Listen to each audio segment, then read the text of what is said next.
Big Buck Registry's Big Buck Deer Hunting Podcast, episode number 99. Julie McQueen and Daniel Lee Martin from Brotherhood Outdoors TV.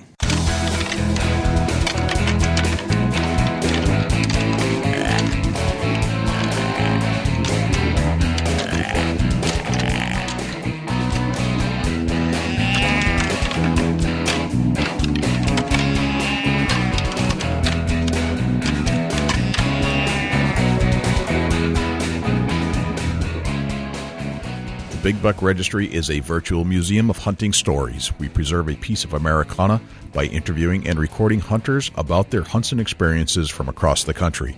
And who knows, maybe we'll learn a thing or two along the way that'll help us take our hunt to the next level. This is Lane Benoit, Master Tracker. You're listening to my favorite podcast on iTunes, the Big Buck Registry's Big Buck Podcast. Hey, everybody, this is Jim Snow from the Euro Hangar. You're listening to my number one podcast of all time, Jay and Dusty on the Big Buck Registry's Big Buck Deer Hunting Podcast. Hey, this is Doug Castrava from the Horny Buck Seed Company, and you're listening to my favorite podcast on iTunes, the Big Buck Registry's Big Buck Podcast. Welcome to the show. This is Jay Scott, your host of the Big Buck Registry's Big Buck Deer Hunting Podcast.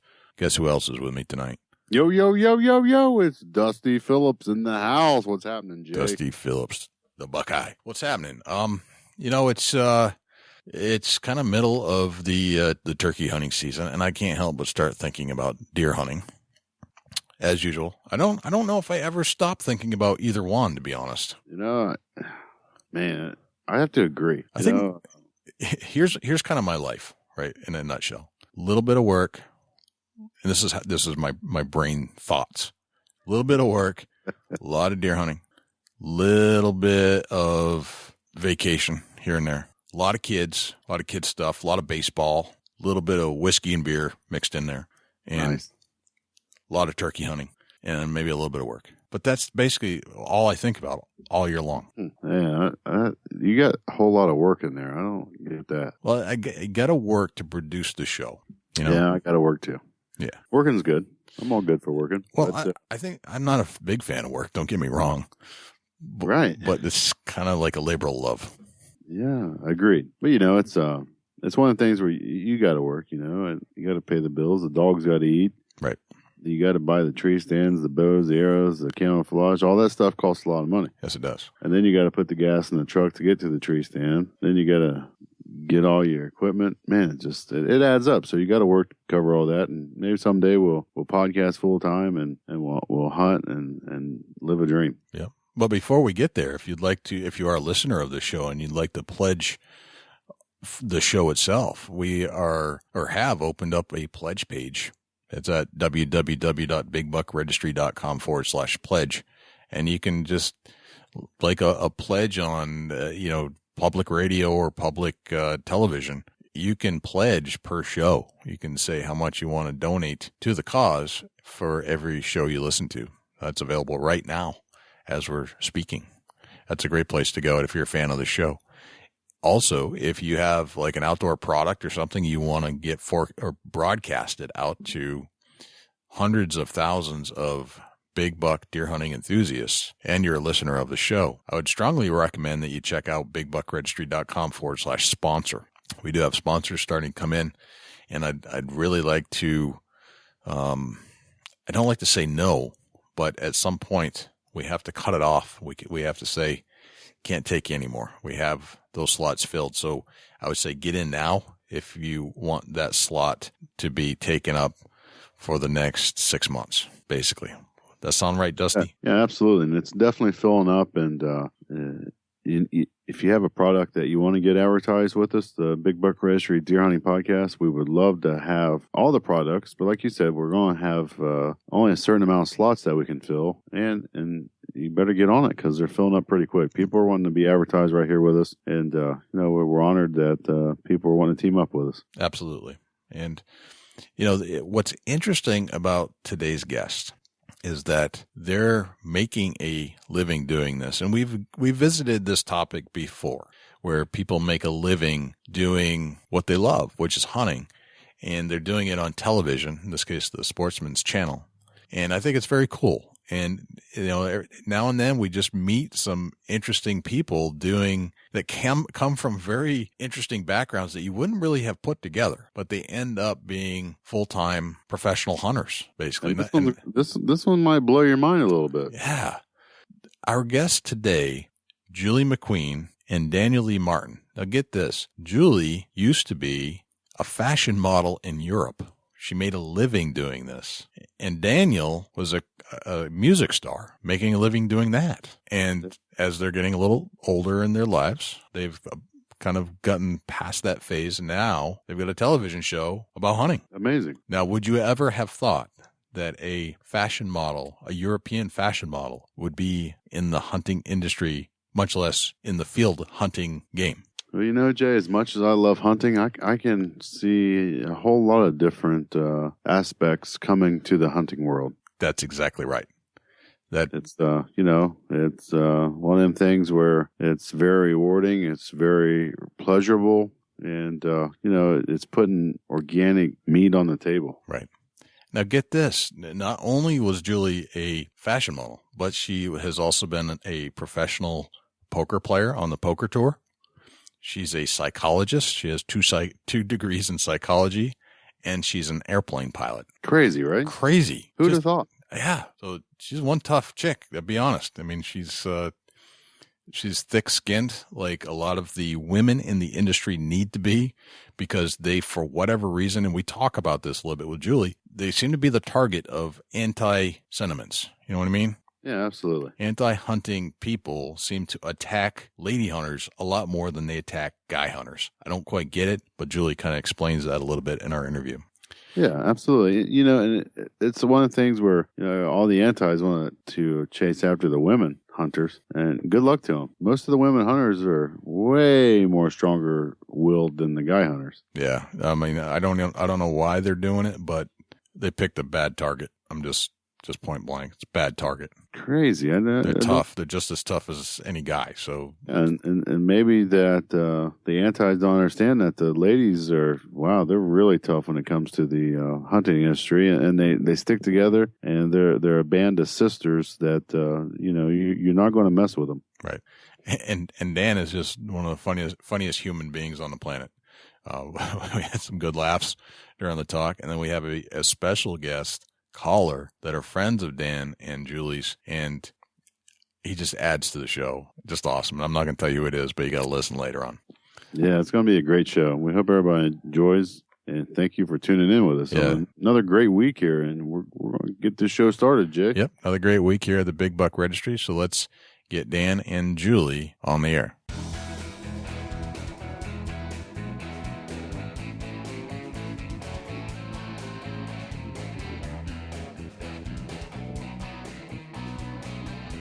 Julie and Dan, welcome to the Big Buck Registry's Big Buck Deer Hunting Podcast. How are you? Well, good. Thank you for having us. We're great. We're excited about it. Yeah. You're excited. I like that. See, welcome to the show. Welcome to the show. You're off to a good start. Excited to share our story for sure. So in the pre-chat, pre-show, you told me that you're not quite sure where in the country you are. Have you figured that out yet? Yeah, we have to use our maps on our phones to figure out what state we're in. We've been on the road for about 3 weeks because, it's turkey season. So we headed out west, and we've been chasing Merriams, and we started off at the Easterns. And at this point, I think like a lot of people in our industry, we have no idea where we're at. You know what I like doing? We're actually at a campground right now. I like being here for about an hour and sticking my head out the door and asking the neighbor what state we're in. Hey, you know where we are? You just kind of, yeah. I've done that. I've done that in Virginia. I think I asked the neighboring campsite, "Hey, what state are we in again?" Yeah, it's a daily thing for us. Yeah. So you're traveling all over the country doing some turkey hunting. Is that what you said? Yeah. We drive pretty much everywhere we go. So we started off our turkey season in Georgia, which is easy for us because we live in Tennessee. But then some friends of ours who are also, they're all on the Sportsman channel also, and a big group of people get out in Montana together up in the Missouri River Breaks. Yep. And they invited us to their turkey camp. So we thought, well, why don't we just drive out there, which is, only a 23-hour drive for us. Yeah, only. So we did that, and then we ended up in South Dakota, and then we stayed the night in Nebraska last night, and now we're in Kansas. Yeah. Or Missouri. Missouri, sorry. Wrong state. I have no idea where I'm at. Well, what are you driving? Well, we drive a truck, a F-250, a Ford, Okay. and behind it, we actually pull the biggest fifth wheels that we could find. We are I think we're about the size of a semi-truck going down the road right now. Nice. Yeah. Nice. Yeah. Subarus step aside, right? Yeah. We've got one with a big toy hauler in the back. It's we carry our kayaks. If we're not carrying our kayaks, we carry our Rhino, one of our UTVs, and we just consider it a mudroom. It's a real nice thing to have when you spend 95% of your life in the outdoors. It's a nice mudroom and keep the dogs back there when they get all filthy. So it's Beautiful. It's home away from home, and Jules and I love it. We love traveling. We both consider ourselves gypsies. We really do love the road and love everything that the North America has to offer. And obviously we've never done it overseas, but we just love traveling around here. It's just a great job and a great life. Yeah. If I'm seeing this right, you're in like a triaxle goose now, or fifth wheel camper, like a toy hauler. Yeah. Yes. It's huge, and I think last year we were on the road about 250 days out of the year, so we live in this thing. Yeah. Yeah, it's a very nice looking camper. Yeah. Oh, you must be looking at it. Yeah. The inside isn't as pretty as what you think right now. It's a little worn after living in it this long, but yeah, we have home. two stinky dogs trouncing around and clothes everywhere, but it's like my college dorm is what it looks like. Oh, great. What do you think about that, Julia? Does it bother you at all? Oh, gosh, no. I'm a gypsy. I could live on the road. I love going home. We actually have a beautiful home in Tennessee, and, I like going there and spending a little time. But after I'm there for about a week, I'm ready to get back on the road and go explore a little bit more. So, a perfect example of that is we get home tomorrow night and we leave Friday afternoon to head to Lynchburg, Tennessee for another turkey hunt. We hunt down there every year, and we've got a really good friend down there that we hunt with, so we're going to go film down there over the weekend. And Tennessee turkey's about to close here in a week and a half or so, and so I think we're going to hit it. I think the birds are really fired up right now, so that just gives you an example of the amount of time that we do spend with them. We step off our house once in a while, but we don't spend much time there. That's people that are on TV, the more I talk to them, the more I learn that that's pretty much the case. You have a house somewhere, and you're hardly ever there, pretty much. Yeah, exactly. Yeah. So, just listening to you talk, I don't detect any accents. Where are you from originally? Well, I'm from Florida. Okay. Originally, I was born down in St. Petersburg, and I grew up in a tiny town just north of St. Pete, and I ended up moving to Nashville in 1997 to chase that old music dream, and I've been there since. I don't know. I'll probably call Tennessee home for a long time. I mean, every time we go someplace, we always want to move there, but I think we'll stay in Tennessee for a while. Gotcha. And I'm from Oklahoma originally. I don't have an accent, but Oklahoma was my home state. Okay, all right, I can see that. Yeah, sometimes you can pick up on an accent when you're talking to people. I don't hear anything really. Yeah. So Dan, tell me about your pursuit of the music industry. What was going on there? I come from a musical family. My dad was a guitar player, very, very talented guitar player. My mom was a singer, and all my siblings played a little bit of music, but none of them took it as serious as I did. So it's kind of a long story about how I ended up going to Nashville, but it was discovered at a local concert down there that I played in. It was the very first time I ever stepped foot on stage, and I hired a local rock band to do a couple songs and ended up playing some stuff that I had written along with some old classics, and basically was discovered that evening. A guy from the East Coast of Florida worked for a booking company and started booking me for a bunch of shows. And I mean, first show I ever played for was Brian White and Leroy Parnell. And then the second show I ever did was playing for Sawyer Brown. Third show was for Tanya Tucker. Fourth one I opened for John Michael Montgomery, and it just started to unfold. So that was in March of 1996, and in June of 1997, I ended up getting rid of everything and, you know, pulling roots and heading up to Nashville. And I had on an independent label size, I had what I consider a really successful career. It was, we toured the country. Walmart was one of our biggest outlets, you know, back then. You know, you were still able to do some of that stuff, like the grassroots efforts. And so I've had 2 albums out. Both have done really well. We charted high. Keith Urban wrote 4 songs off my first album. That's kind of my claim to fame. And it was great. Music took me places that I probably never would have seen. You know, music led me to the first television show that I had, which was Backstage and Backroads. So it was a great, wonderful run. I still play. We still do quite a few concerts. I'm still threatening everybody to do a third album, but I haven't had the time to put it together. And so, that's my music story in a nutshell. That's cool. So did it dawn on you that you might have made it in the music industry when you saw your albums in Walmart? You know, I think that's all perception based off each person. You know, it is. I felt like it. I mean, I don't ever know what made it meant, but it certainly was a huge pinnacle for me to walk in and see the album. And I'll never forget, it was in Franklin, Tennessee, and I didn't even know it was in there. Well, I was walking through Walmart, and I thought to myself, I wonder when they're going to get these albums in here. And I walked in, and they had it on an end cap. They had like 30 of them, and I just about fell over. So, yeah. Well, so when you're on an end cap, that's a big deal. End caps are huge. I want you to tell us about that. Tell us about when you first seen your album on the end cap. Well, I had mixed emotions because it was the end cap just to the left of me was Preparation 8, so I was a little. It was a little, a little bittersweet, but.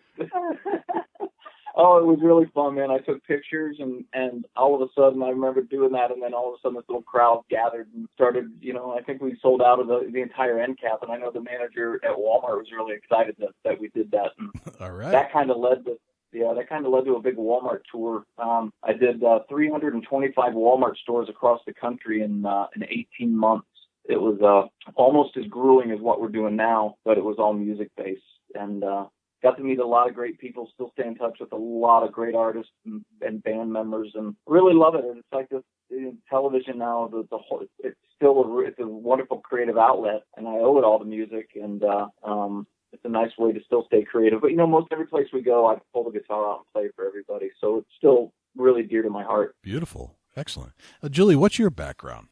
Well, like I said, I'm a gypsy, so I've lived all over the place.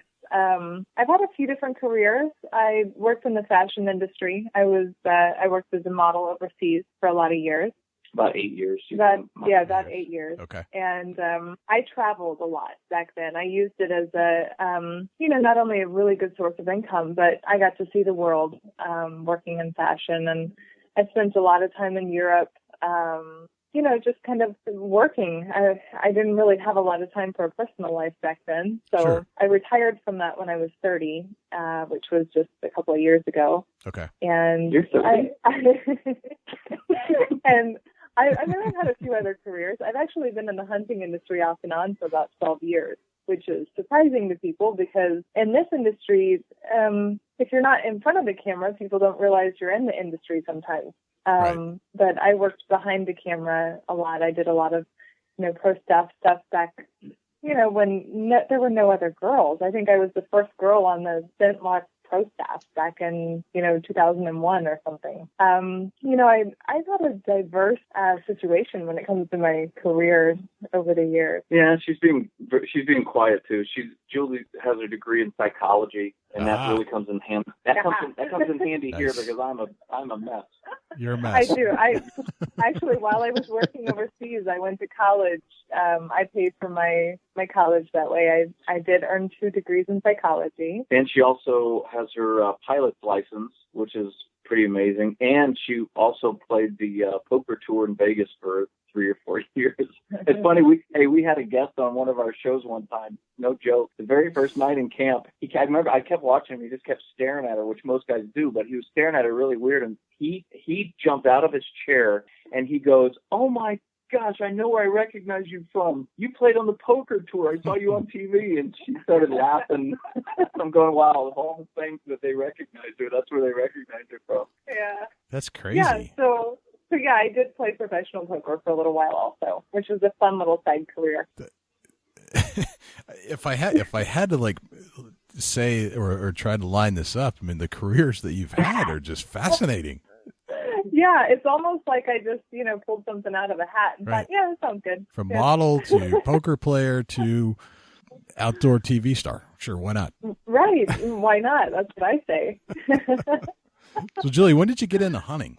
When did I get into hunting? Yeah. I was around, I was into fishing for a while when I was younger because I grew up in Oklahoma, and fishing is a big thing in Oklahoma. We have a lot of ponds that are just fantastic for pond hopping. Okay. When I was around, 14, 15, I started getting more interested in guns. Both of my parents were military. They met in the Army. Okay. So I came up in a family that respected guns and knew guns very well. So when I turned 16, this is my dad's favorite story, and he tells it all the time. When I turned 16, he asked me what kind of car I wanted, and I said I wanted a 12-gauge shotgun. So that's what he got me for my 16th birthday. And I didn't have anyone to take me hunting. I didn't come from a hunting family. So I actually went to the bookstore, and I bought some magazines that were about hunting, and I started reading them. And I would sit there in the bookstore so I wouldn't have to buy them, and I would just sit there and read the hunting stories and what to use and what the right gun was for which animal. And I self-educated a lot back then. I just read everything I could get my hands on. And then I think I was probably 18 or 19 when I went hunting for the first time. Mm-hmm. I was by myself, and I borrowed a gun from someone, and I asked if I could use their property, and they said yeah. So I actually took myself whitetail hunting on the first hunt of my life, and I scored a huge buck, shot him, and it was very memorable because it was also the first time I'd ever seen an animal die. So, and I had killed it, which was kind of a big deal for me. So, kind of not your usual, dad takes the girl hunting, girl likes to hunt, or, it was Right. kind of a different way of getting into it than most, I guess. I definitely want to hear more about that hunt. That sounds very interesting. And of course, you said, Yeah. big buck. We get kind of excited on this show. Yeah. Just our thing. So Yeah, and honestly, I mean, you can imagine I had never even come close to anything like that. To this day, it's the oldest deer that I've ever shot. It was the guy that I took it to kind of have it scored out and looked at. He said it was probably about a 9-year-old deer, which was super old. He said he'd never even really seen one in that area that lived that long. So I was pretty proud of myself. Excellent. Okay, that's the story I want to hear in a little bit. That's definitely. Would you agree, Dusty? That's the story we want. Seriously, is this even a question, Jay? Okay, thank you very much. All right, excellent. So, Julie, when did you get your pilot's license? When did I get my pilot's license? Yeah. I think I was 23 or 24, and I had moved out to California, and it seemed like a lot of my friends out there, they were either pilots or they had little planes, and they were going up and flying their planes a lot, and I would go up with them, and I thought, if something were to happen, I don't like to not be in control. So I decided to take a few lessons to figure out what to do in the case of an emergency. And then I enjoyed it so much that I actually took an accelerated program, and I went to Long Beach, California for about 4 or 5 weeks, accelerated my education on it and became licensed. And then I studied aerobatics for about 2 years. So, like when you see them doing all the flips and rolls and stuff like that. Yeah, I did that for a couple of years. There's a guy that flies over my house every Sunday afternoon and does that. Yeah, it's always kind of obnoxious when you're not the one in the plane. Drives me. It's fun for like 5 minutes, and then I'm like, go away. Right. Yeah. Yeah. Exactly.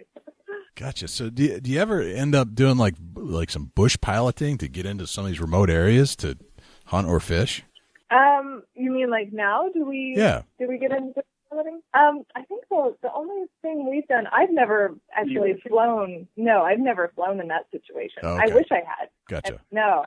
We've taken some small planes, out to some remote areas. And of course, it's always fun for me to do that. Right. But no, You've never done it. I've never done it personally. No. Gotcha. Okay. Very cool. So tell me a little bit about Brother Outdoors TV. How did that come about? Brotherhood Outdoors was actually around before Julie and I basically took it over a few years back. It had run about 2 or 3 seasons, and Brotherhood Outdoors is a brainchild of the Union Sportsmen's Alliance, which is based out of Nashville as well. And the concept was really simple. The concept was to take a deserving union member on basically his or her trip of a lifetime. I know we've seen TV shows like that before, but it definitely was. It's a union specific type show, and they had 2 or 3 seasons with another host, and I think that they were just looking for some younger, fresher faces at the time, and they were also looking for a new production company. And wow, lucky us, we happen to own a production company in Nashville. And then we hosted Backstage and Backroads for 6 or 7 seasons on Sportsman Channel. So they approached us, and we sat down, and everything, all the stars lined up, and we ended up taking over the duties. And it's been such a blessing and a blast. We have just met some of the best people in the world, on these trips, guys that we take hunting. We just took a gentleman, Mark Kessler, on a Merriam turkey hunt out there in Spearfish, South Dakota, and to hear him talk about it, he says, this has been the best trip of my life. And, it's something that we do every week of our lives. And we made a big change, a big difference in his life, and got to introduce him to some places that he might not have ever seen, in his life. Right. Yeah. Brotherhood Outdoors is cool because it's, a lot of hunting shows, you see the same person going hunting every week on every episode. And for us, with this show, it's a little bit different. We actually get to feature a different person on every episode. So you get to hear a unique story. There's a fantastic storyline on every episode that describes why this person, why did we choose them? They've either done something incredible with their life, or they've gone through something tragic and they need a break from life, or, there's always a reason why we want to take them hunting with us. So that's always kind of the fun part of what we do, is we get to tell some pretty cool stories. It's so rewarding. Julie and I have been around the world for many things, hunting, music, modeling, that kind of deal. And we've hunted almost everywhere. And so to be able now to sit back and to take somebody who, not necessarily that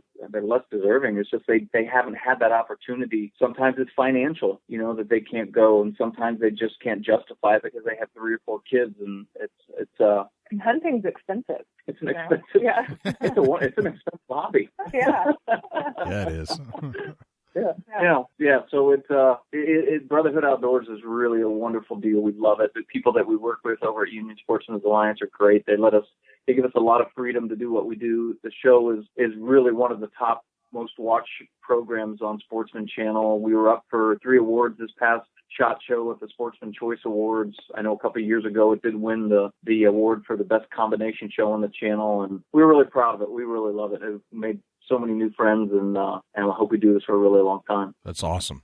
So before the TV show, there was Backstage and Backroads, correct? Yeah. Tell me about that whole endeavor. This is your production company, but it's also the name of we actually we took the name of the older TV show, Backstage and Backroads, and by the name you can tell Backstage, it focused on Daniel's music, behind the scenes, that type of stuff. And Backroads, it was about hunting and fishing. It was a combination show with music and hunting and those things. So what we did is, when that show ended and we took over the new TV show, Brotherhood Outdoors, our production company still remained. So the production company that we own is Backstage and Backroads Productions. Mm-hmm. And we actually, it's kind of fun because we handle a lot of commercial work, a lot of industry work, product reviews, that type of thing, outside of the TV show. So we always have something interesting going on, a lot of new projects coming in. So that's kind of the history with Backstage and Backroads. It's been around for a long time, and now people are recognizing it more as a production company instead of just a TV show on the network. Well, and the funny part of the story, if you want to go back to the beginning, it was a chance meeting. At the time, I was knee deep in music. I mean, this was 2006, November of 2006, maybe October, and I started, because of music, I was doing a lot of charity events, a lot of golf. I played a lot of golf when I lived in Florida. And so I started playing these, they would call them celebrity golf events. And I'd do a lot of them that were involved with the Major League Baseball Players Alumni Association. So the MLBPAA. So I'd go around and, play a lot of these tournaments with some unbelievable, Hall of Fame baseball players, Wade Boggs, and, So I happened to be playing one up in Lake Geneva, Wisconsin. The guy that was hosting it was a Milwaukee Brewers pitcher. His name was Kenny Sanders, and Kenny hosted this thing. So I went up there, and I actually got paired with a gentleman by the name of Todd Hansen. And Todd Hansen just so happened to be one of the founders of the Sportsman Channel. He and another guy. And I'll never forget it because I was the fourth in their group, and I remember later, it might have been a week or so later, I remember Todd telling me that he said, "You know how upset I was when I paid a lot of money to play with a celebrity and I found out I was playing with the entertainment?" He goes, I wanted to play with like Brooks Robinson or, Earl Wade Boggs or Harlan Killebrew or one of those guys. He goes, I ended up playing with the entertainment. But we really hit off a great friendship. And I think it was not 2 or 3 weeks later, I was sitting in a tree stand in Franklin, Tennessee at 3:00 in the afternoon. And I remember I had this brainstorm of an idea for a pilot for a TV show. And I thought, what the heck? I'm going to throw it to these guys. And I did. And it was Backstage and Backroads. A couple weeks later, I got an email back from Todd. He said, "You are reading our minds. We've been trying to find something that is an exclusive production of Sportsman Channel." So he goes, "How soon can you get up here?" Everything happened within a week and a half, and we had a television show going. So that's talk about being right place, right time. And all you had to do was go golfing. That's pretty cool. Yeah, I know. Funny, isn't it? More business is done on the golf course than any other place in the world, right? Yeah. Yeah. I found that out for sure. That's pretty cool. Very nice. So tell me a little bit about being a role model for others who love the outdoors as much as you do. Why is that important? Yeah, it's funny. We find ourselves not just airing a show on a network now. We find ourselves being everyday role models for people through social media, through appearances, through personal relationships that we have. Young people, and even not young people, even just people in general, are looking to us because we live this lifestyle. And first of all, I have to say it's a huge honor. It's a privilege for sure to be in the situation that we're in.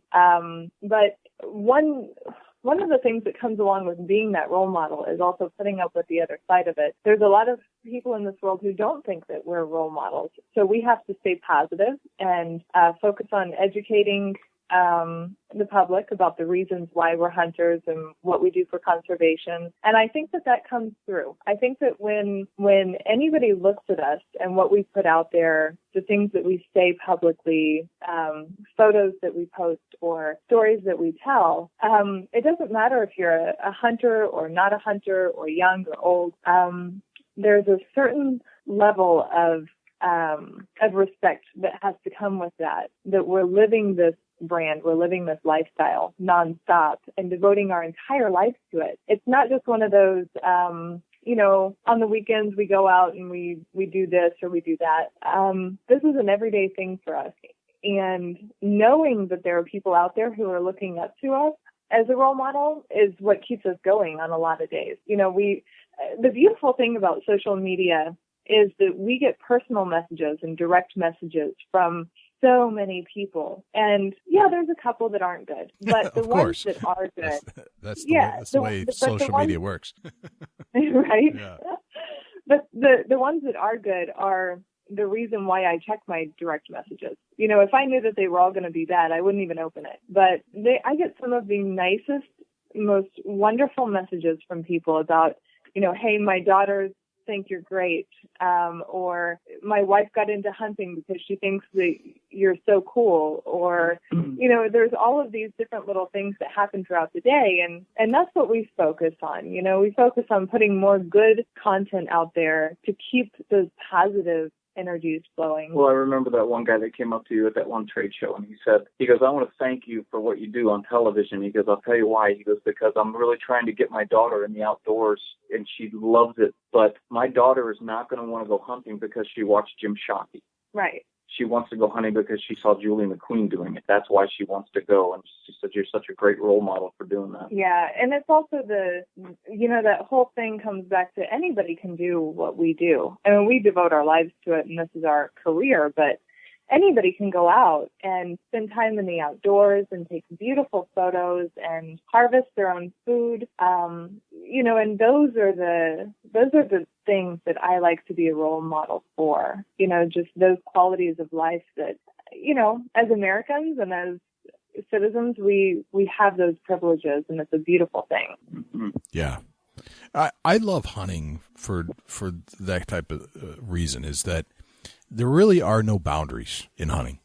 It doesn't matter what color you are, it doesn't matter what sex you are, it doesn't matter how old you are. Everybody can play, and right. It's a beautiful thing because it really is a representation of America in another form.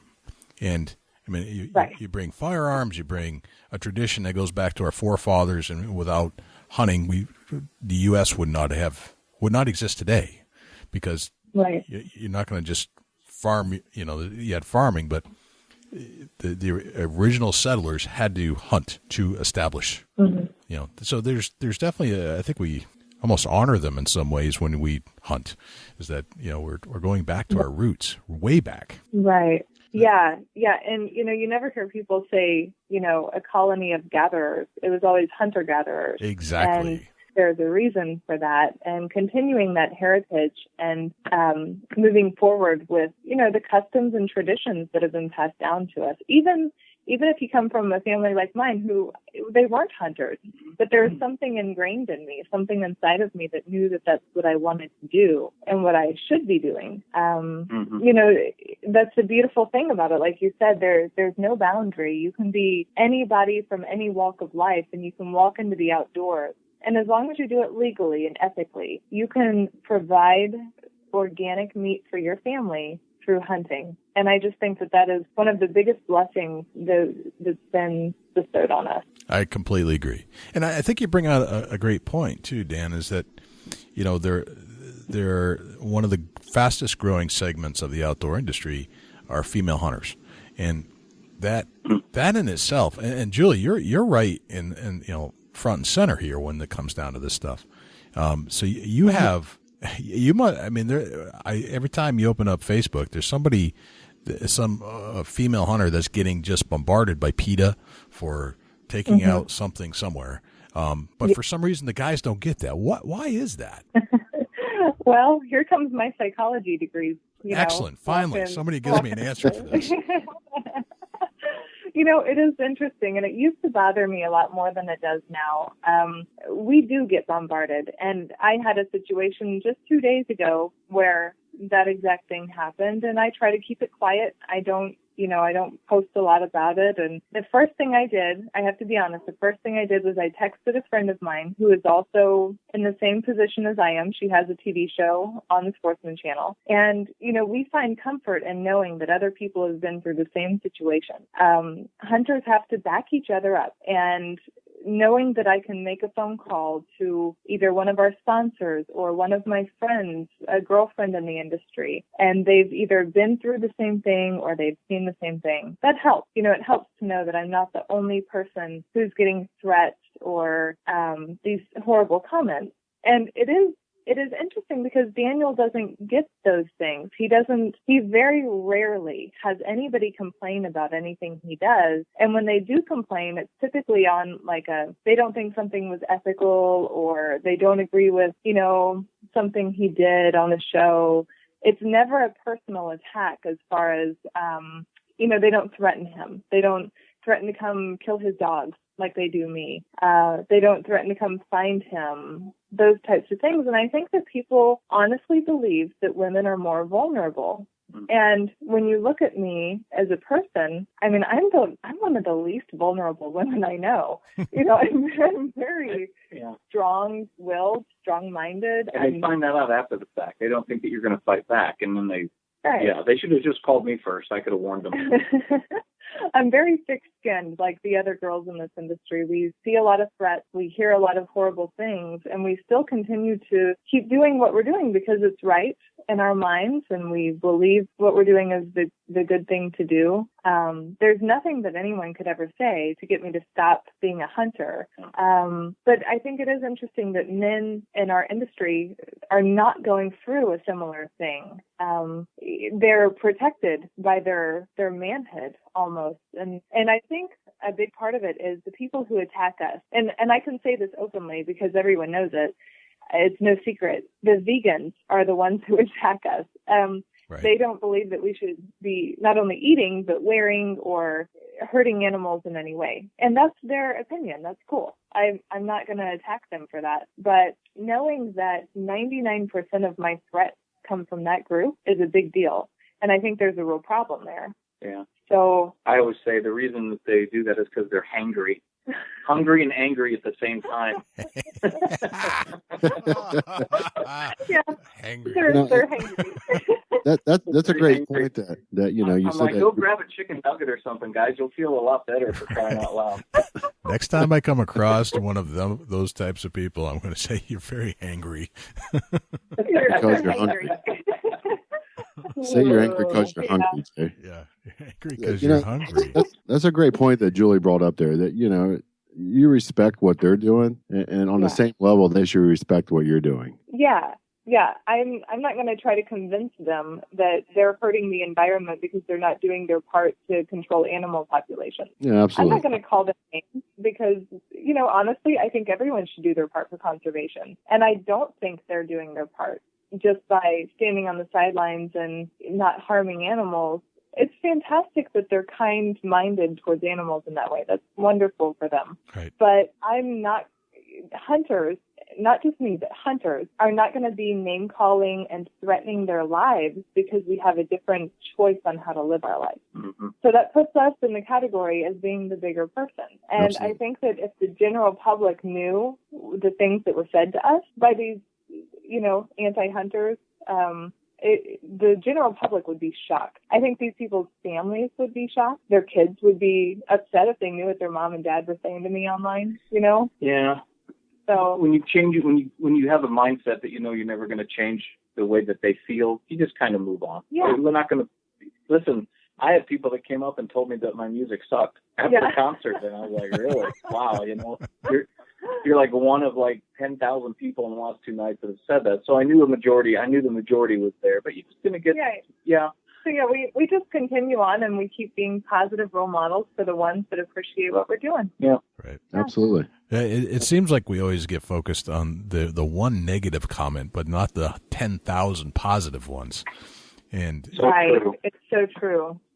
And Julie, you tell me, why that is psychologically. I don't know, but it just seems to be the way. I think it's in our nature. I think we want approval. We want everyone to like us and to be happy, especially someone in our line of work. We're in this because there's some type of ego or there's some type of, obviously I don't think we have egos, but there's something inherent in us where we want people to like us. And when one person doesn't, it hurts our feelings, and then we dwell on that. Even though I've got 55 messages in my inbox from people who absolutely adore me, the one message where someone says something negative is always going to stand out. It's going to keep me awake at night because I want to convince that person that I'm nice. Right.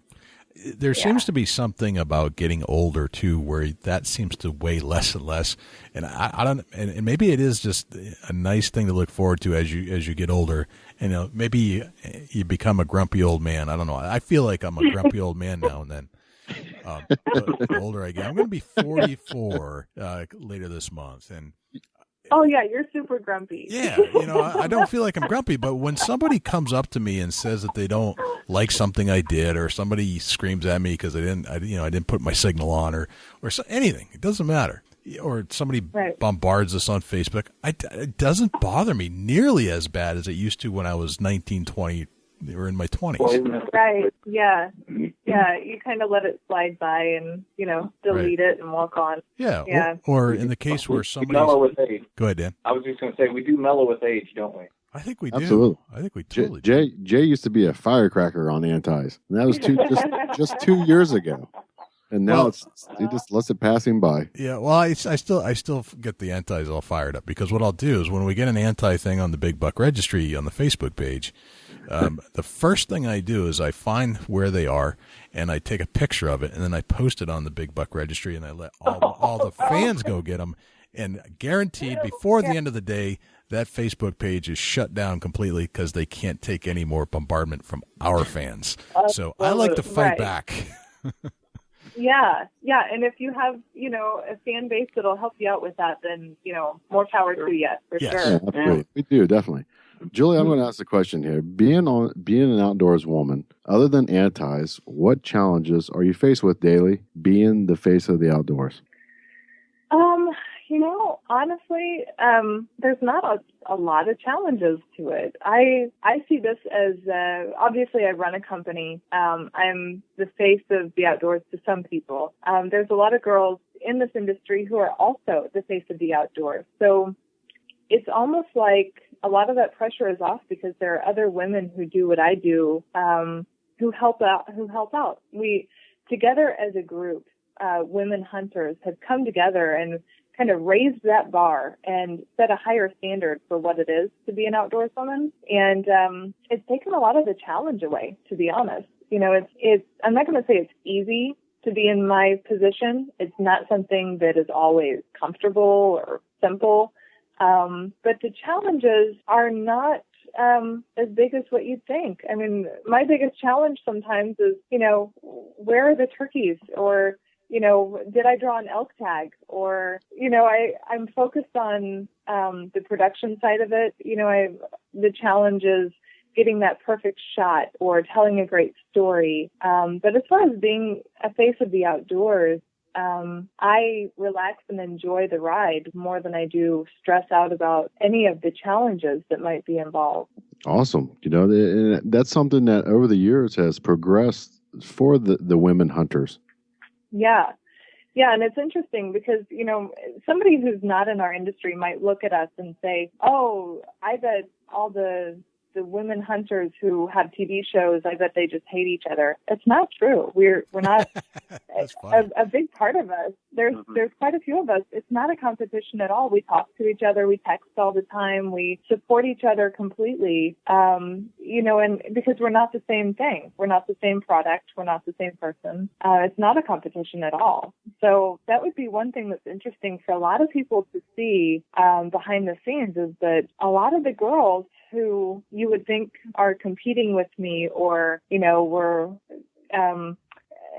competing, I guess is the best word for it. Mm-hmm. We're just not. It's not a competition. We each have our own identity and we've established, who we are in our careers and it's so much more fun to support each other. It's no fun to, worry about what somebody else is doing and if their grass is greener. Right. So it's a very stress-free environment around here. We're happy to see everybody else succeeding in this career path also. It's not a competition at all. I think that's interesting. I think that comes from like just the hunters within, that's part of our whole soul as a hunter. We just want people to be successful. But if you took that whole concept and brought it into like mainstream, that wouldn't fly. And that's probably where this is all coming from. I mean, I can't imagine a mainstream television station they would love it if you all didn't get along and we're all at each other's throat because that makes for great TV in the mainstream media. But that's not hunting. And so true. Yeah, this is not Hollywood. And, that's right. They could do a whole Real Housewives of hunting TV shows, but I don't know how cool that would be. Could you imagine outdoors with the Kardashians? That's fun. I don't know how well we would do at that because it's such a drama-free environment. Nobody there's not as much drama as what people might think in this industry. Well, we're working too hard to do drama. Yeah. We've got so many other things going on. The last thing we worry about is, Right. Yeah. we celebrate our fellow outdoors people, whether they're on TV or whether they're not. That's just part of, like you said earlier, I think it's part of how we are wired as outdoorsmen and hunters and fishermen. Right. Some of the best stories I ever have are people giving, hitting a trout stream in southern Oklahoma and not sure what to hatch or what's going on, and having an older couple walk up behind you and give you 15 flies out of their fly box because they know that you've never been to that creek before. The story like that after story, just Right. that's what it's all about. Yeah, I think Happens all the outdoors time. people, hunters and fishermen, I think that we have a giving spirit in a lot of ways. And I said this earlier to Daniel Lee, maybe yesterday. I said, I think there's something in our nature, being a hunter or an outdoorsman, that makes us respect life more than what most people might. We see life in a bigger picture because we harvest it, and we harvest it for food and it's a spiritual thing for us. And so I think it kind of goes into our personal lives in a lot of ways. We respect life so much because it's something that we don't take for granted, being who we are as hunters. Right. Not only did you say that, but you also said, did you eat all the donuts? Yeah. And I said, yes, I did. That's funny. The more and more that you affiliate somebody from a big city that don't get to the woods very often, they ask you, how do you keep so calm? How do you not let things bother you? And often I say, I go to the woods, and out there, nothing else matters. It's so true. It is so true. You disconnect for a little while. Absolutely. And get back to what really does matter. Yeah, if you run on a low battery, you go to the woods and re-energize that battery that keeps you calm and collective and keeps your soul alive. It's just something that being an anti-hunter, there would be no way. I'd be stressed out and constantly hungry and it all comes together as a hunter that you can handle different situations. Yeah. Right. Yeah. Well, there's got to be some type of anger built up in people who write the things that they write. So Absolutely. that's my general theory on the whole thing. I'm not going to get mad at a person because they gnaw on a tree. That's not Right. right. Vegans, Right. That's not what they do. They gnaw on trees. They eat bark. Yeah, I'm not going to get mad at them for that. Why are they going to get mad at me for whatever? Right. Good point. Let's go on a couple of hunts, guys. I want to hear this story that Julie was telling us a little bit about. And Dan, if you've got something, your most memorable hunt, I'd love to hear it. But I'm very interested in this big deer that Julie shot. Dusty, you want to kind of walk us through this thing? I'd like to kind of start about 48 hours before the hunt, if we could, Julie, and just give us a little play-by-play of what happened. Yeah, sure. Well, back then I didn't have a rifle to use, so I just asked a friend, if I could use a rifle, and they loaned me a 7 mag, and which is, obviously the perfect deer rifle for the Midwest. Let's hear a date. Let's hear a date, Julie. Tell us when we're going back to. Okay. Let's see. I would have been about 18 or so. So it'd be about 2001, maybe. Okay, so 2001 era. Yeah, around 2001, 2002, maybe 2001. And, I had never seen an animal harvested, but I had read a lot about it, and I knew I wanted to be a part of that. So I borrowed a rifle. I got permission to hunt on a property, and they had said, there's a lot of deer here. It's right by a river in Missouri.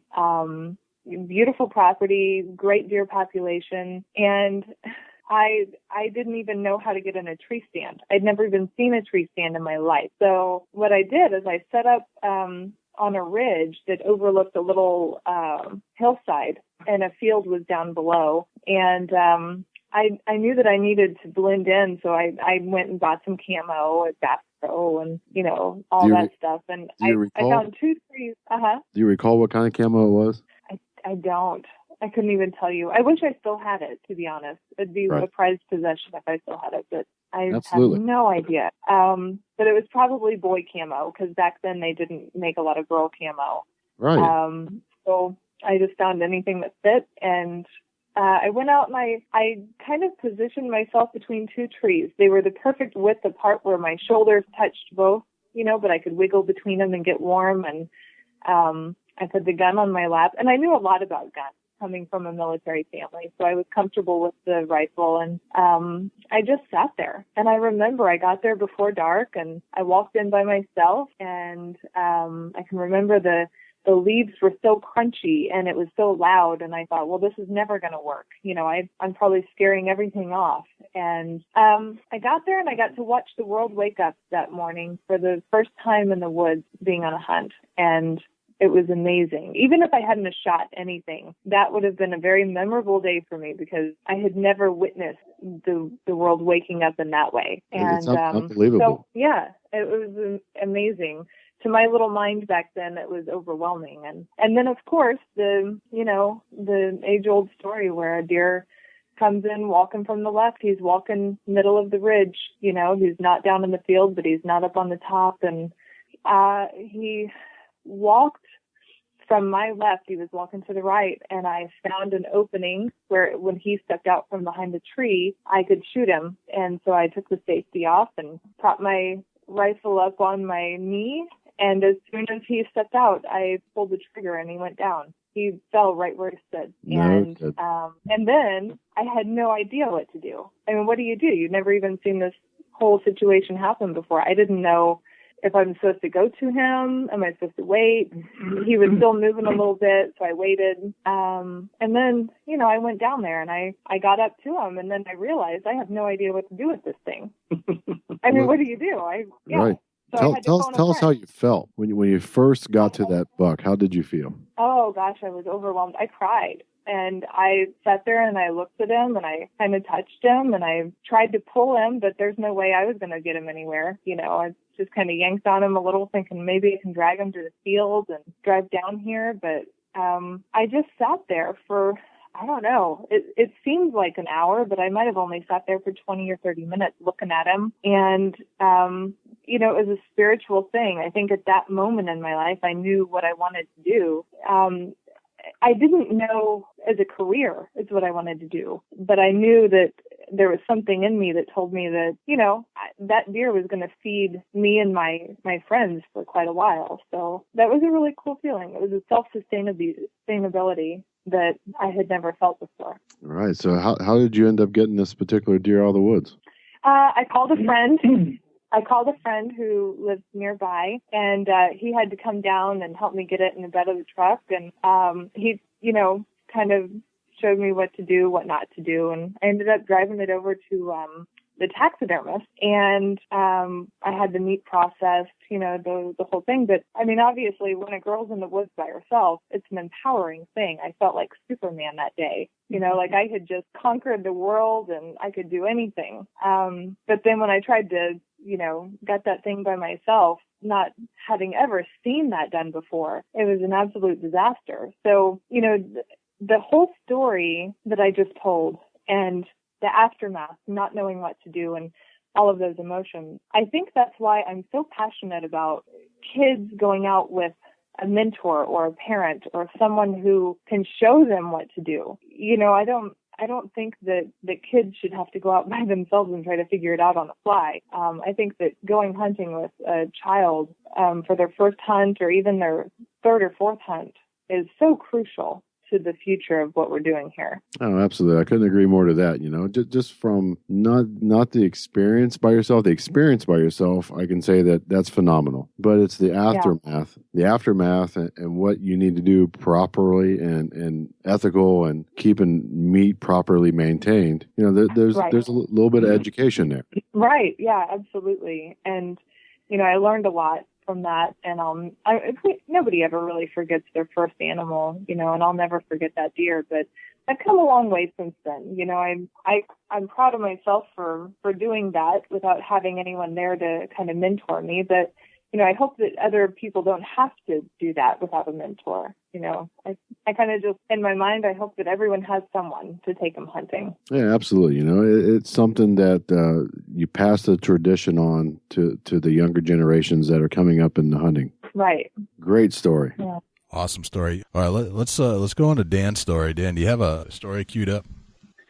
Wow, I have a lot of stories. It's so tough. Okay. I've been hunting since I can remember.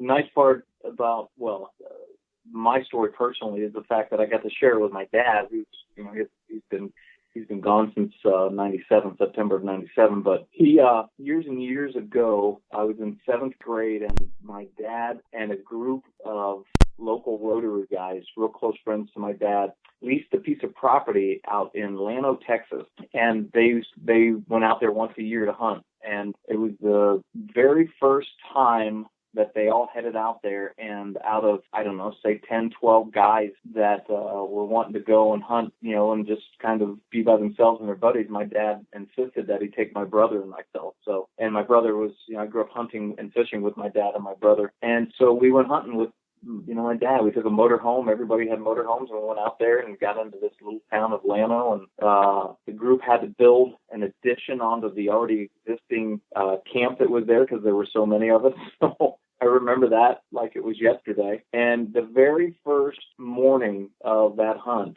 I was using a gun that my mom and dad had got me the Christmas prior, and it was a Remington Model 788 243 bolt action short barrel, and it had a Tasco scope on top, and I think the Tasco scope was a 4-power. I mean, so it was a great beginner's gun, you know, and I'll never forget getting that gun at Christmas, but I'll never forget using it on my very first deer. And they put me on a chimney stand. It was an old chimney that was left from a house that had burnt down, and they put a tree stand on top of it with a recliner inside. And I'll never forget getting up in that tree stand and falling asleep. I mean, immediately. And I remember waking up sprawled out, like full sprawl on the back of that lazy boy, and I just got up, and thank goodness I didn't make any noise, because when I looked over the edge of that tree stand about 15 feet down, there was an 8-point buck down there just kind of milling around. And I'm a righty, but I was not in a position to shoot him right-handed, so I actually ended up shooting him left, you know, as a lefty, as a southpaw, and he ran about 20 yards, and that was my first buck. And I'll never forget, you know, that feeling of, I climbed out of that stand, which they told us not to, but I climbed out of the stand, and I just was bouncing around for 40 minutes waiting for the truck to get there, you know, so everybody could see my glorious buck. And when you're in 7th grade and you shoot your very first buck, you know, you think it's a booner. Yeah. I actually, and later that afternoon, I went back to the very same stand and shot another 8-point that was like literally the same size, everything. And my dad was wonderful enough to get both those deer mounted for me, and I still have those 2 deer in our house in Tennessee, and they probably scored a 90. Yeah, it's actually really funny. Nice. Because, I mean, as you can imagine, our house is full of beautiful mounts. We have, you know, we've been so blessed and taken so many beautiful animals, and of all of the mounts in our house, we have these 2 tiny little whitetail bucks, and I keep them hung up just with so much pride because they were his 2 first deer. And it's funny that shooting those deer you'd think would be the most memorable part of it, but I think the most memorable part is I got to share it with my brother and my dad. You know, my dad he just saw how excited I was. And listen, I was an outdoors kid before I went hunting that time. I mean, my parents couldn't keep me inside, so my dad knew that I loved that. And I think that's the reason that he wanted my brother and me to go with him, was because he knew that we loved to hunt, we loved to fish, and he just wanted to include us in everything that he did. So that probably is my most memorable hunt. That's awesome, man. That's cool. That's really awesome. I love that. And the cool thing that you still have the mounts today, and they're still displayed no different. I'm gonna send you guys a picture of it when we get back, and put it on your website. People will get a really big kick out of it. Oh, heck yeah! Not only that, we'll use it to promote the show. Oh, heck yeah! Absolutely. Who's on line 1? Hi, I'm here. All right. We've got Josh Carney, son of the South, with us. Oh, gosh. Hey, man. How's it going? Oh, well, it's better now. The Turkey Slayer. The Turkey Slayer is in the house. He's the king of turkeys. I don't know about Turkey Slayer, but I did a little damage this year. Oh, Josh Carney is one of our favorite people. I know. That just made my day. See you guys all over social media, and I had to give Jay a text. I was like, "Hey, man, you still on the phone with this guy?" Like, "Yeah, meet me." Yeah, patch me in, he says. But don't tell him who's calling. I was telling you guys we were in NRA Yeah. NRA. Yeah, I know. We had a tough turkey season because Josh Carney killed everything before we could get there. You can't say that stuff on the radio. There are game wardens out there listening. Oh, And I'm pretty sure. Wait. We're having a really tough turkey season because Josh Carney legally killed all of his turkeys. Thank you. That's better. If he ain't killing all the turkeys, he's whacking the deer with his truck. You gotta get a 2-for-1. It's a 2-for-1. Yeah. It goes, if you kill a turkey, you automatically hit a deer with a truck that night. Absolutely. Right. All We right. call The it reward. the truck tag. Yeah, I had a rough season, but it was pretty good. You know who's killing Yeah. big turkeys now? I am actually under the radar for turkey season, doctor's order, so I can't turkey hunt anymore to save the population. Gotcha. Is that what it is? Outside of doctor's orders, you're out there slaying the turkeys, I hear. Is that correct, Josh? No, well, I was. I did it. I had a pretty good season this year. Gotcha. Dusty, our co-host, who we're talking to right now, just nailed his first bird the other day. Yeah, first one. Oh, Congrats, man. Yeah, congratulations. thanks. It took me a few years to figure it out, but once I did, now that I got the knowledge and I'm prepared for what's to come in the future, and I'm gonna be I'll never be Joshua Carney, but Right. as much as I love and have passion for the woods, it's something that definitely sparks my interest in the highest level. Yeah. Well, it's funny. Last time we saw Josh was at the NRA event there in Nashville. And so I got a great story. We're all standing there talking in one of the aisles. And I said, "Are you going to be around tomorrow?" And Josh says, "No, I'm going turkey hunting in the morning." And I tried to convince Josh that it would be really funny if he shot a turkey and then brought it to the show with him. And it was one of those moments where I don't know if anyone else thought that was hilarious, but I thought you would forever be my hero, Josh, if you rolled in there with a turkey and, a tag around its leg. And, I thought, can you imagine the social media stuff we could get out of that right there? It'd be great. Yeah, the antis would be all over you. Right? I know. Yeah. Well, I'm not going to lie. I tried. It'd have been a great story to be at the NWTF and go out and pull that move, come back with a dead turkey the day of the show. Right, and since it's Josh Carney, nobody's going to care. They're going to go, "Oh, no, that's great." Yeah, absolutely. One of the questions I want to ask, and Josh, this kind of applies to you too, because I know you're like an exercise fiend, and Julie, you're coming out of modeling, and Dan, you're coming off of the music scene, and it seems like both of you guys are in really good shape. Do you have a secret? Is it important to stay fit while hunting, or is this just part of your lifestyle? I'm sure Josh, you probably feel the same way. When you're on the road, it's kind of hard sometimes. You have to really force yourself to make those good decisions. And I saw on your Instagram earlier, you're forcing down some carbs and, a lot of protein and bulking up and lifting weights. And this is one of those year-round things for us, right? I mean, we don't really have an off season. This is all year. Yeah. I'm actually just getting out of the gym a few minutes ago myself, but it's one of those things. Well, for me, being in a chair, I have to stay fit year-round. But when hunting season rolls around, I had to face the elements of terrain and just have to push a little further, because everything that I face on a daily basis it's hard enough, but you put limbs and sticks and logs and heels and all that stuff into it, and you got to really work a real workout going on. So it's a year-round thing to stay fit and in good shape for sure. Yeah. You have a whole new element compared to us. For me, the biggest challenge is I get so tired after we've been either working all day or traveling all day, and you have to really mentally force yourself to make those good decisions. Yeah, but today it's definitely one of those things you force yourself to do. Yeah, we pulled into the campground today, and as soon as everything was set up, Julie says to me, "I'm going for a run." I mean, this is 20 minutes after we pull in, and she's running around the campground in a big circle, and she does it like 10 times, and she comes back, and I just thought, "Ma, I don't know how she does it. I can't muster up that kind of energy." I mean, thank goodness that I've got a screaming metabolism. I mean, we do work, we walk, we're moving all the time, so that does help. But Julie really does make an effort to to get out there and to make sure she's doing what she needs to do every day, to stay in shape. Gotcha. Yeah, I figure I do it because one of these days I'm going to have to arm wrestle Josh Carney.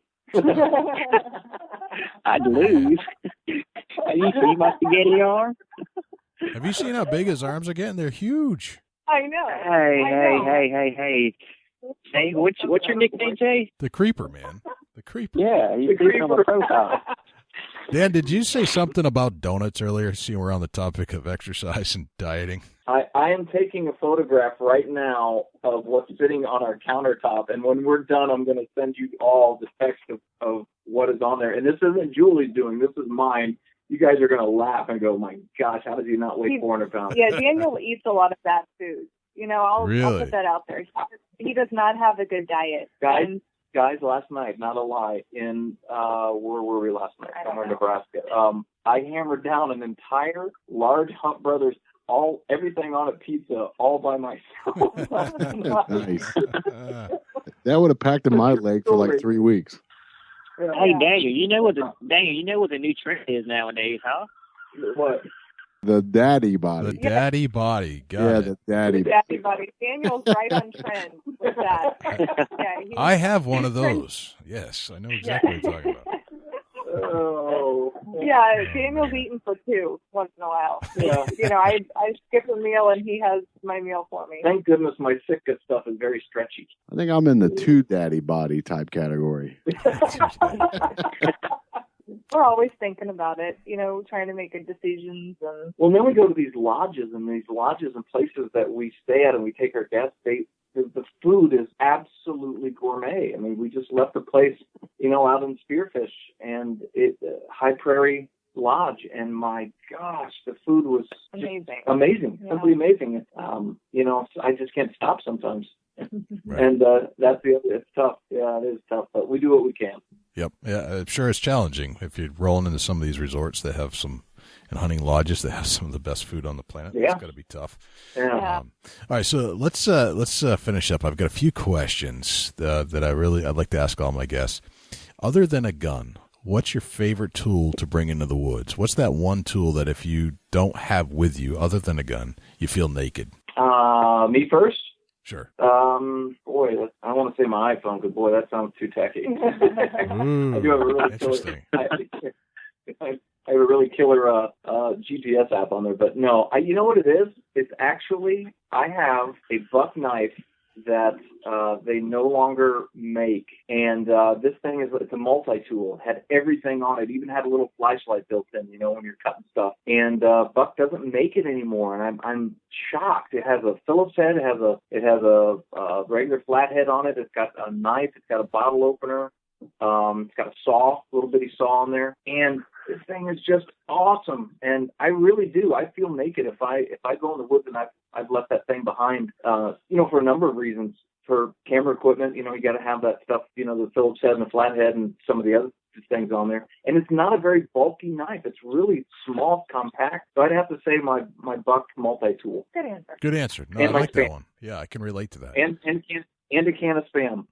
A can of Spam. Nice. A can of Spam. All right, Hey, Julie. Josh is laughing, but he's shaking his head. He knows it. Yeah, I'm shaking it pretty bad. Yeah. All right, Julie. Other than a gun, My turn. yeah, what's that one tool you got to bring in the woods with you? Well, what we do for a living, so I have to have a camera all the time. Yeah. I've got a camera in my hand almost, I would say 90% of the time when we're in the woods. And it's not just about going out there with a gun or, harvesting an animal. Capturing some of the stuff we see in the wild is incredible. And, I don't know if I could just pick one lens, but I would definitely have to have a camera of some sort with me. Okay. If I didn't have a weapon. Okay. Yeah, that makes sense. All right. Your number one hunting book, Julie, go. Oh, man. Can I steal Daniel's answer? Sure. Well, I think you mentioned two of them earlier. So, yeah. He did. Yeah, he did. I mean, the Flood Bear book is just amazing. I've read bits and pieces of it. And what's really funny is I'm a reader. I read a lot of books, but I don't typically read a lot of hunting books. Right. So earlier he did actually talk about one. It was the Field and Stream, the Total Outdoorsman guide. I love little tips and techniques and, how to tie this knot or what to do if you need a fire. I love those types of books, the survival books. We keep them, of all places. I know this is just something nobody else probably does, but we keep them in the bathroom. And I'm always reading survival books when I'm, in the bathroom. Right. So that would probably be my favorite, the survival type, little tips and stuff. Okay. Yeah. All right. Dan, what about you? It would definitely have to be the Fred Bear, The Archer's Bible. I remember back in the 80s, my dad purchased it for him because he was shooting a recurve at the time, and my dad was a lefty. My dad and brother were both lefties on the bow side.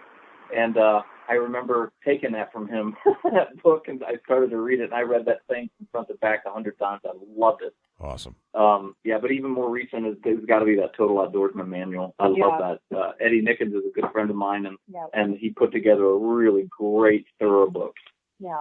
Very cool. All right, so if you could leave us with your number one hunting tip of all time, what would it be? No, you go first. Ladies first. Oh, man. Okay. I use this one a lot. And, they actually printed this in an interview I did recently, and I didn't know they were going to use the answer in the interview. But I think it's really good advice. It's if you have the option between peeing your pants or spooking the game, always choose the first one. So nobody's going to judge you for that if they're a hunter, That's how I feel anyways. Yeah. That's some dedication right there. That's some real dedication. Right. All right, Dan. Dan, what's your answer? Wow. How are you going to follow that one? Mine is a personal. It's no matter what is going on in your life, immediately change your mindset once you step into the woods. So you've got to enjoy the moment, change your mindset, leave everything behind, and just remember, that how blessed you are to be where you are at that time. And it's tough to do sometimes. It's tough for us to do. It's got to be tough. It's tough for everybody. But as soon as you get in there, change your mindset. That's a good one. That's very good. Yeah. And I have one more. Okay. I have a piece of advice. Okay. If you're going turkey hunting, take Josh Carney with you. Yes. and leave your calls in the truck. You don't need them. Hey, that's too much pressure on me. I had that happen to me in Georgia. It's too much pressure on me. So what we're gonna do? We're gonna design a Josh Carney decoy.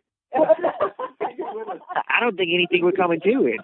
We're going to get a cardboard cutout that looks like you, Josh, and we're just going to take it everywhere with us.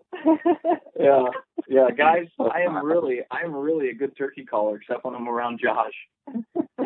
Look, hey, I'm flattered, but hey, I am not the best that's out there. I've seen videos of Jay calling. Jay, I remember our last interview you did some calls for us. Why don't you touch up on your calling skills for us a little bit? You want me to do a call? I remember on our interview, you're great. Oh, yeah. No.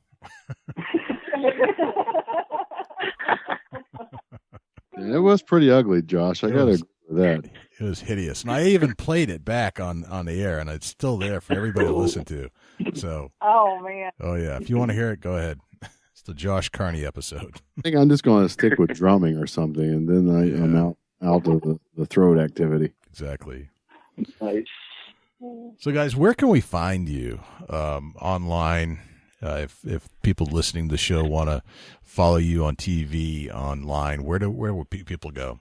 Yeah, on TV, our show, Brotherhood Outdoors, airs on Sunday mornings at 11 a.m. Eastern. And online, social media is a fantastic way to connect with us. We actually respond to everyone, well, almost everyone who writes in and wants to chat with us. But the timing is impeccable right now. What's happening tomorrow? Oh, yeah. Tomorrow we're launching a new website, actually. The Backstage and Backroads website is launching tomorrow. It's going to be huge. We're doing a lot of giveaways through social media. So if you follow me on Instagram or Facebook, or if you follow Daniel Lee, we're doing some pretty cool giveaways from a lot of our sponsors. My Instagram is usually the best way to keep up with what I'm up to. My Instagram is Jules McQueen. And my Facebook is, I think it's Julie McQueen /Brotherhood on Facebook. Well, the nice thing about the new website, too, is it's something really innovative. it's based around our social and our social lives of following us. And it's just not, Facebook and Instagram. I mean, goodness gracious, you have Facebook and Instagram and Twitter. And so there's so much on that social side for us. We decided to design a website that you could find all of that in one feed. And it's a really cool design. But then obviously you can go and then follow us, once you've been to the website. But if you want a one feed type deal, that's where this website is really going to shine, and we're really excited about it. Yeah, and that's Backstage and Backroads.com, and that'll be up tomorrow, I think, late tomorrow probably. Yeah. So but follow us on social media. We're always posting some fun, interesting stuff.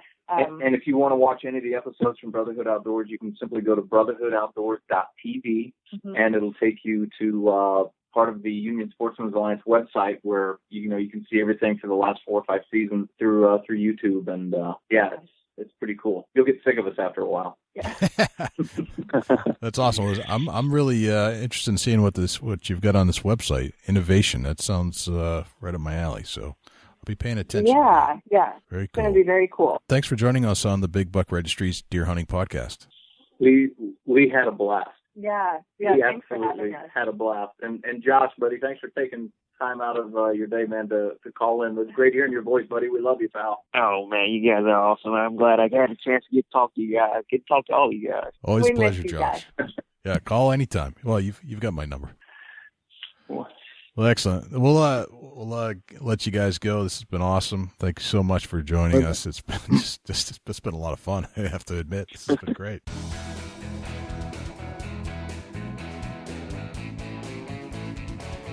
I think I laughed harder in that episode than I have in pretty much every episode we've ever done.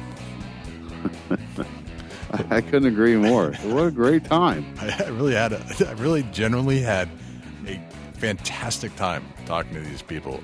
They're just funny. They're not full of themselves. And they're just having fun, and they're making fun of themselves as they go about their daily routine. What a blast. A blast. It was different. I think that's what makes it unique, because it was different. Yep. And we, that they weren't quite sure where they were in the world because they're running all over the place trying to hunt different things. But there's a serious side to them as well. So, which was nice to hear, but that they can also make fun of themselves is so refreshing, and that they're not taking it all so seriously. It's still just fun. Yeah, it's amazing that they can travel the world like that, and not with really much of a care of where they're at. Right. It's going to a campground. They got a huge monster fifth wheel camper there. Right. And they go and they hunt and they hang out, and it's like being at deer camp 24/7. It's pretty cool. I do like that a lot. And hey, it's always great to hear from Josh Carney. What can you say? Yeah, Josh is a great individual. If you haven't checked out Josh, go to facebook.com/Son of the South. Josh is he's one great unique character. I'll tell you that. Yes, he is. They threw away the mold when they made Josh Carney. He's so funny, and just a great hunter. He can call anytime. Doesn't matter. Yeah, absolutely. And Josh is in a wheelchair. You'd never know it though. No, not at all. Great guy, great personality, and loves to hunt. So much spirit, so energetic. Doesn't let life get him down, and just keeps on rolling. He gets me energized just talking to the guy. Yeah, absolutely. And he also brings out the photo bomber in you. Yes, he does. Frequently. Frequently. Yeah, we definitely got some good photo bombing of Joshua Carney there at the ATA show this past year. Yep. And fortunately, he understands the comedic side of life. So photo bombing, it doesn't bug him. He just thinks it's funny, which is great, because if he thought it was like mean or something like that, we'd be in trouble, because we do it a lot. For sure. Yeah.